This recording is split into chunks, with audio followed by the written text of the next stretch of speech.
Hello बच्चों, मैं वंदना ma'am, आपकी साइंस टीचर। आज मैं जिस टॉपिक को लेके आई हूँ वो क्लास 10th का चैप्टर 8 है और इस चैप्टर का नाम है हमारा पर्यावरण या हमारा आवर एनवायरनमेंट। तो बच्चों, जैसा कि ऐसा इसका टाइटल है हमारा पर्यावरण, क्या इस चैप्टर को पढ़ने के लिए हमें बुक की ज़रूरत होगी? नहीं ना। चलिए हम आसपास के वातावरण से ही सीखें कि हमारे बुक में और हमारे एनवायरनमेंट में कितना समानता है और क्या-क्या चीजें हम बुक से सीख सकते हैं और क्या-क्या हम अपने एनवायरनमेंट से सीख सकते हैं। ठीक है, इसके लिए हम फर्स्ट टॉपिक में जो आते हैं वो है ये पर्यावरण है क्या। ये पर्यावरण में हमारे 4 मेन मंडल आते हैं, जिसमें एक है जल मंडल, जिसमें सभी जलीय जीव जंतु रहते हैं। दूसरा है स्थल मंडल या लिथोस्फीयर। लिथोस्फीयर में सारे टेरेस्ट्रियल एनिमल आते हैं जो स्थल पे रहते हैं। एटमॉस्फेयर वायुमंडल, जो हमारे जीवन श्वास के लिए जरूरी है, जिसके बारे में हमने डिटेल आपको अपने पहले वीडियो में बताया था कि एटमॉस्फेयर में कौन से ऐसे गैसेस हैं जो हमारे श्वसन क्रिया में सहयोग करते हैं। वो था ऑक्सीजन। लेकिन ये वायुमंडल में सिर्फ ऑक्सीजन थोड़ी ना होती है, ये तो गैसों का मिश्रण होता है इसमें, और ये सब मिलकर जीवमंडल बनाते हैं, समूचा इस पृथ्वी का। और जैसे हर चीज को चलाने के लिए एक सिस्टम होता है, उसी तरह प्रकृति ने हमें भी एक सिस्टम में जिंदा रहने के लिए दिया है, जिस सिस्टम को हम कहते हैं इकोसिस्टम। ये सब मिलकर एक इकोसिस्टम की संरचना करते हैं, जिस इकोसिस्टम में कुछ लिविंग फैक्टर होते हैं, कुछ नॉन लिविंग फैक्टर होते हैं। जैसा कि हमने फर्स्ट वीडियो में भी बताया था कि लिविंग फैक्टर में कौन कौन से आते हैं, प्लांट, एनिमल, माइक्रो ऑर्गेनिज्म, ये सब लिविंग फैक्टर में आते हैं। और नॉन लिविंग फैक्टर में आते हैं एयर, वाटर, टेम्परेचर, सनलाइट। ये सब मिलकर हमारे इकोसिस्टम की संरचना करते हैं। ये पारिस्थितिकी तंत्र जीव मंडल की स्ट्रक्चरल और फंक्शनल यूनिट ऑफ लाइफ होती है। ठीक है, अब ये इकोसिस्टम को थोड़ा सा हम इजी प्रोसेस में बताना चाहते हैं। उसके लिए एक छोटा सा एग्जांपल हम लेते हैं।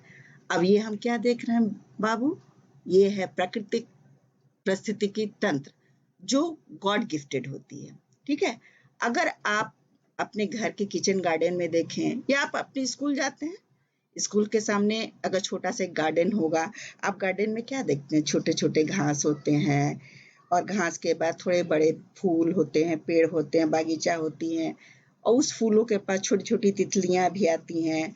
जब तितलियां होंगी तो ऑब्वियसली वहां थोड़े से कीड़े मकोड़े पंछी होंगे, कीड़े मकोड़े होंगे तो थोड़ा सा मेढक भी होंगे, मेढक। और ये सब क्रियाएं पारिस्थितिकी तंत्र में चलती हैं और ये सब एक दूसरे पर डिपेंडेंट होते हैं, जिससे इनकी वृद्धि, इनके जनन और अन्य जैविक क्रियाएं प्रभावित होती हैं। ये सब मिलकर एक छोटा सा इकोसिस्टम बनाते हैं। इसको हम गार्डन इकोसिस्टम भी कहते हैं, ग्रासलैंड इकोसिस्टम भी कहते हैं। हाँ, ये सब छोटा सा इकोसिस्टम को समझने में, और सब एक दूसरे से रिलेटेड है ना। ये घास जो है वो हमें सनलाइट को एब्जॉर्ब करके फोटोसिंथेसिस की प्रक्रिया द्वारा अपना भोजन बनाते हैं। वो छोटे छोटे कीड़े मकोड़े खाते हैं, कीड़े मकोड़े को मेढक खा जाता है, मेढक को वल्चर या अन्य जीव जंतु खा जाते हैं। ये सब एक दूसरे से रिलेटेड होते हैं। और इसके बाद इन जीवों के मरने के बाद जब ये मिट्टी में मिलते हैं तो मिट्टी में बहुत से डिकम्पोजर्स होते हैं जो इनको सड़ा गला के उनको खनिज पदार्थ में बदल देते हैं, यानी सिंपल ऑर्गेनिक सब्सटेंस को इनऑर्गेनिक सब्सटेंस में बदल देते हैं। इस तरह से एक पूरा साइकिल एक इकोसिस्टम के अंदर चलता रहता है। समझे बच्चों? और इसी के ठीक विपरीत हमारा आता है नेक्स्ट मानव निर्मित पारिस्थितिकी तंत्र, जो जिसको हम आर्टिफिशियल भी कह सकते हैं। अभी हम पहले वाले स्लाइड में देखे थे क्या? पहले वाले स्लाइड में देखे हैं कि ये भगवान के द्वारा निर्मित है, और सेकंड हम देख रहे हैं ये मैन मेड है। इसमें भी सारा सिस्टम वही हम डालते हैं। सनलाइट की जगह पर हम मरकरी लगाते हैं, छोटे छोटे आर्टिफिशियल प्लांट लगाते हैं, छोटी छोटी मछलियां डालते हैं, हीट टेम्परेचर सब देते हैं। बावजूद इसके आप देखते हैं कि ये कुछ दिनों के बाद गंदा हो जाता है, इसकी सफाई की जरूरत पड़ती है। क्यों? और जो भगवान ने बनाया उसको तो सफाई करने की जरूरत नहीं पड़ी। झील झरने में रहते हैं, छोटा सा पौंड और तालाब का भी पारिस्थितिकी तंत्र देखते हैं, उसमें भी मेढक, छोटी छोटी मछलियां होती हैं, फिर बड़ी मछलियां होती हैं, क्योंकि उसमें भगवान ने डिकम्पोजर दिया है। इसमें तो डिकम्पोजर है नहीं जो इनके वेस्ट मटेरियल को डिकम्पोज कर दे, तो इसमें काई जमने लगती है और इसलिए उसको सफाई करने की जरूरत होती है। ये अंतर होता है गॉड मेड और मैन मेड पारिस्थितिकी तंत्र में। समझे बच्चों? और अब आइए हम नेक्स्ट चैप्टर शुरू करते हैं, जिसमें स्ट्रक्चर ऑफ इकोसिस्टम। इकोसिस्टम की संरचना कैसे होती है और उसमें कौन कौन से कंपोनेंट मिलके पूरे इकोसिस्टम को बनाते हैं। इसमें पहला आता है हमारा उत्पादक। उत्पादक यानी प्रोड्यूसर्स। प्रोड्यूसर्स कौन है? हमारे ग्रीन प्लांट। ये ग्रीन प्लांट हमारे पूरे इकोसिस्टम का पहला वो चीज है जो अकेला है और ये सोलर एनर्जी को ग्रहण करने में समर्थ होते हैं। सोलर एनर्जी को तो हम लोग डायरेक्ट ग्रहण नहीं कर सकते। थोड़ी देर आपको धूप में खड़ा रहने को बोल दिया जाए, आपको तुरंत पसीना आने लगता है। लेकिन हमारे ग्रीन प्लांट ये सोलर एनर्जी को अपने अंदर ट्रैप करके रखते हैं और दूसरों के लिए भोजन तैयार करते हैं। यही वो है, इसीलिए इनको ऑटोट्रॉफ्स भी बोलते हैं। क्यों? क्योंकि ये अपना भोजन स्वयं बनाते हैं। जो अपना भोजन स्वयं बनाते हैं उन्हें ऑटोट्रॉफ्स कहते हैं, उत्पादक, प्रोड्यूसर्स। हाँ, और सेकंड इनका सबसे इंपॉर्टेंट जो रोल है वो है ये मिट्टी से मिनरल्स एब्जॉर्ब करने में समर्थ होते हैं। सबसे इंपॉर्टेंट प्रोड्यूसर्स का रोल होता है। और third important role of producers is to balance oxygen and carbon dioxide cycle in atmosphere. मतलब ग्रीन प्लांट क्या लेते हैं बच्चों? ग्रीन प्लांट हमेशा वायुमंडल से कार्बन डाइऑक्साइड लेते हैं और ऑक्सीजन छोड़ते हैं। तो ऑक्सीजन और कार्बन डाइऑक्साइड का जो संतुलन है वो प्राकृतिक में बना रहे, ये काम सिर्फ और सिर्फ ग्रीन प्लांट ही कर सकते हैं। इस तरह से उत्पादक का इस पूरे इकोसिस्टम में एक महत्वपूर्ण रोल होता है। इस उत्पादक को कौन खाता है? प्राथमिक उपभोक्ता। जैसे घास को खा गया हिरन, तो हिरन क्या हो गए? प्राथमिक उपभोक्ता। और हिरन को खा गया शेर, तो शेर क्या हो गया? वो द्वितीय उपभोक्ता हो गया। मतलब उपभोक्ता भी 3 कैटेगरी में आते हैं, प्राइमरी, सेकेंडरी, टर्सरी। ये फूड चेन का ही एक पार्ट है जो आगे चल के अभी हम क्लियर करेंगे। लेकिन अभी हम बता रहे हैं सिर्फ कि स्ट्रक्चर ऑफ इकोसिस्टम में प्रोड्यूसर, कंज्यूमर और डिकम्पोजर्स यानी अपघटक ये कैसे बनते हैं और इनका रोल क्या है। तो अपघटक में आते हैं बैक्टीरिया, फंजाई। ये अपघटक का भी हमारे पारिस्थितिकी तंत्र में एक इम्पॉर्टेंट रोल प्ले करते हैं, क्योंकि ये डेड और डिके जितने भी सब्सटेंस, जीव जंतु जो मरते हैं, सड़ा गला के इनको डिकम्पोज करके ऑर्गेनिक मैटर को इनऑर्गेनिक में बदलते हैं, सिंपल इनऑर्गेनिक मैटर में चेंज करते हैं। इनका काम होता है। अगर ये डिकम्पोजर ना रहे तो पारिस्थितिकी तंत्र का पूरा संतुलन ही बिगड़ जाएगा। ये 4 मेन इंपॉर्टेंट रोल प्ले करते हैं हमारे इकोसिस्टम के। अब ये इकोसिस्टम में जितने प्रोड्यूसर, कंज्यूमर, डिकम्पोजर्स ये सब मिलकर एक खाद्य श्रृंखला बनाते हैं, फूड चेन। फूड चेन में क्या होता है कि सनलाइट से एनर्जी कौन लिया? Green plant. ग्रीन प्लांट से एनर्जी कौन लिया? हमारे प्राइमरी कंज्यूमर के बाद सेकेंडरी कंज्यूमर, जैसे शेर जो है हिरन को खा गया, और शेर को जब वो खत्म होता है, मरता है, तो वो डिकम्पोज्ड बाय डिकम्पोजर्स और फाइनली वो मिट्टी में डिकम्पोज होके चला जाता है। ये पूरा खाद्य श्रृंखला हमारा इकोसिस्टम में चला जाता है।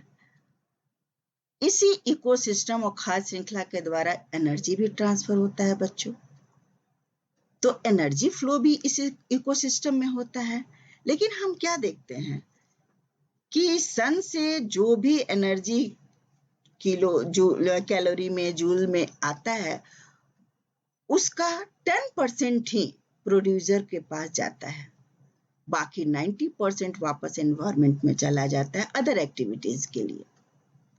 तो इस तरह से हम देखते हैं कि सन से जो हमको मिला, मान लीजिए कि था 100 जूल कैलोरी, उसका 10% मिला ग्रीन प्लांट को, और ग्रीन प्लांट को खा गया खरगोश, तो खरगोश को मिला 1% ही। यानी मैक्सिमम एनर्जी कहाँ था? ग्रीन प्लांट के पास। और लोएस्ट एनर्जी कहाँ चला गया? कंज्यूमर्स के पास। इसीलिए कभी कभी कहते हैं ना बच्चों कि शाकाहारी लोगों की लाइफ लंबी होती है, ऐसा कहा जाता है। ऐसा कोई प्रमाण अभी नहीं है कि शाकाहारी लोग, यानी कि उसमें हाईएस्ट एनर्जी लेवल का फूड उन्होंने लिया, लेकिन हम लोग तो लोएस्ट एनर्जी लेवल लेते हैं कुछ लोग, तो उनकी लाइफ ज्यादा लंबी होती है। बट इसका कोई ऐसे प्रमाणिक तथ्य नहीं है। अब हम आते हैं इसी फूड चेन के दौरान, अभी अब क्या देख रहे हैं बच्चों? एक पिरामिड की तरह संरचना। ये पिरामिड नंबर ऑफ पिरामिड है। मतलब एक जंगल में कहते हैं ना कि 2 शेर नहीं रहते। एक फूड चेन में आपको एक ही शेर नजर आ रहे हैं, है ना? इसमें घास ज्यादा आपको दिख रही है, बकरी कुछ कम और शेर एक इकलौता। इस तरह से एक फूड चेन में एक फूड पिरामिड भी बनता है, जो प्राइमरी लेवल पर ज्यादा होता है, नंबर ऑफ पिरामिड में ज्यादा होता है। इसको प्राइमरी प्रोड्यूसर कहते हैं, घास को। उसके बाद प्राइमरी प्रोड्यूसर को खा जाता है प्राइमरी कंज्यूमर, और उसको खा जाता है सेकेंडरी कंज्यूमर। तो ये एक पिरामिड की तरह संरचना बनती है, जिसे हम नंबर ऑफ पिरामिड कहते हैं। अब इस आहार श्रृंखला में मनुष्य जो होता है वो शीर्षस्थ जीव होता है, यानी कि सबसे टॉप लेवल पे।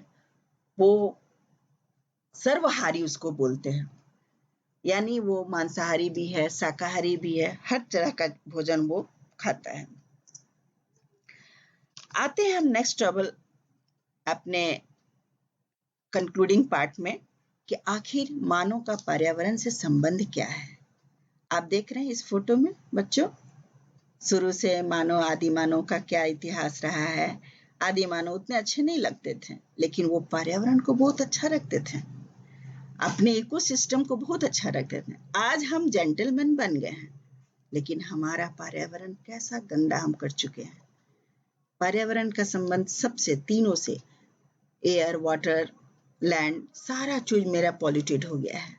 और इस पर्यावरण से संबंध में है, क्यों हुआ? क्योंकि हमारे डेली लाइफ में जितने हम वेस्ट मटेरियल फेंकते हैं पर्यावरण में, अगर उसको हम कैटेगराइज करें तो वो 2 भागों में बंटता है। एक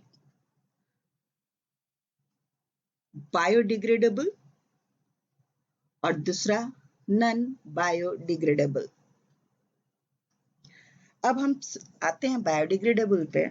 बायोडिग्रेडेबल जैसा सुनते हैं, जैव निम्नीकरण, यानी कि जिसका हम फिर से उपयोग में ला सकते हैं, जो प्राकृतिक रूप से सड़ गल के डिकम्पोज होके फिर वास्तविक रूप में उसको हम नया रीयूज करते हैं, वो सब बायोडिग्रेडेबल प्रोडक्ट होते हैं। और कुछ नॉन बायोडिग्रेडेबल, प्लास्टिक है, ये सब है, वो सब नॉन बायोडिग्रेडेबल प्रोडक्ट हैं जो हमारे प्रकृति को डायरेक्ट हार्म करते हैं। कुछ मेडिकल वेस्ट हैं, वो सब भी हम नॉन बायोडिग्रेडेबल सब्सटेंसेस में लाते हैं। और इसके लिए मैं एक एक्टिविटीज आपको दे रही हूँ, इसको समझने के लिए। आप अपने घर की अगर साप्ताहिक सफाई करते हैं, तो आप देखते हैं कि कितने तरह के उसमें से वेस्ट मटेरियल निकलते हैं। किचन वेस्ट अलग होता है, कुछ आपके पेपर, कपड़े पुराने, प्लास्टिक के बैग, चप्पल, आप उनको एक जगह इकट्ठा छोड़ दीजिए कहीं। कुछ दिनों के बाद आप देखते हैं कि कुछ चीजें उसमें से जो किचन वेस्ट था वो गल के सड़ के खत्म हो गया, लेकिन कुछ चीजें अभी तक नहीं सड़ी, जस के तस हैं वो वायुमंडल पे। तो वो चीजें हमारे प्रकृति के लिए सबसे ज्यादा हार्मफुल होती हैं। ये एक्टिविटीज आप करके देखेंगे, आप खुद समझ जाएंगे कि बायोडिग्रेडेबल और नॉन बायोडिग्रेडेबल प्रोडक्ट में क्या अंतर है। ये आपको मैं होमवर्क के लिए दे रही हूँ, आप एक्टिविटीज करके देखिएगा। अब आइए कि हमने इस चैप्टर से क्या क्या सीखा और कौन कौन से क्वेश्चन इस पे आते हैं। अब हमने सीखा कि इस इकोसिस्टम क्या है, इसके कौन कौन से कारक हैं। स्ट्रक्चर ऑफ इकोसिस्टम में हमने देखा कि प्रोड्यूसर क्या है, कंज्यूमर क्या है, डिकम्पोजर्स क्या हैं, डिकम्पोजर्स के क्या रोल हैं, प्रोड्यूसर्स के क्या रोल हैं, फूड चेन क्या है, पिरामिड ऑफ नंबर क्या है, ऊर्जा का प्रवाह प्राइमरी लेवल से ट्रॉफिक लेवल पर कैसे होता है, और biodegradable and non biodegradable substance में क्या अंतर है। ये सारे क्वेश्चन आप जब लिखने बैठेंगे तो प्लीज इस वीडियो को फिर से स्टार्ट करेंगे, सारे आंसर 1 by 1 जो स्लाइड बना के दिखाया गया है उससे आपको मिल जाएंगे।